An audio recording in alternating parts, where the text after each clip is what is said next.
যারা জ্ঞানী, যারা বুদ্ধিমান, তারা কখনো চারটা কাজ করে না, কখনো কোনো দিন মাথায় আনে না, কল্পনা করে না চারটা কাজ। এক নাম্বার, তারা কোনো দিন বেশি কথা বলে না। যারা বুদ্ধিমান তারা সব সময় কম কথা বলে, অল্প কথা বলে, যতটুকু প্রয়োজন ততটুকু বলে, অপ্রয়োজনীয় কোনো কথা তারা বলে না। নাম্বার দুই, তারা কোনো কাজ করতে গেলে লোক জানিয়ে করে না, তারা মনে মনেই করে, যা করে গোপনে করে, একান্তভাবে করে, অন্য কাউকে শেয়ার করে না। যখন সফলতা অর্জন করে তখন অন্যকে বলে।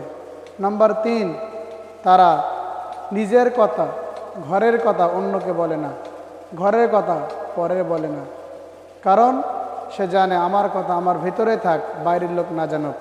নাম্বার চার, যারা জ্ঞানী মানুষ, যারা বুদ্ধিমান, তাদের বন্ধু কম, তারা বন্ধুত্ব কম করে, তারা ফ্রেন্ডশিপ কম করে, কারণ তারা ফ্রেন্ডশিপ করতে গিয়ে চিন্তা করে কে ভালো হবে, কে খারাপ হবে, কে আমার বুকে ছুরি ধরবে আর কে ধরবে না, সব কিছু চিন্তা ভাবনা করেই সে বন্ধু কম রাখে।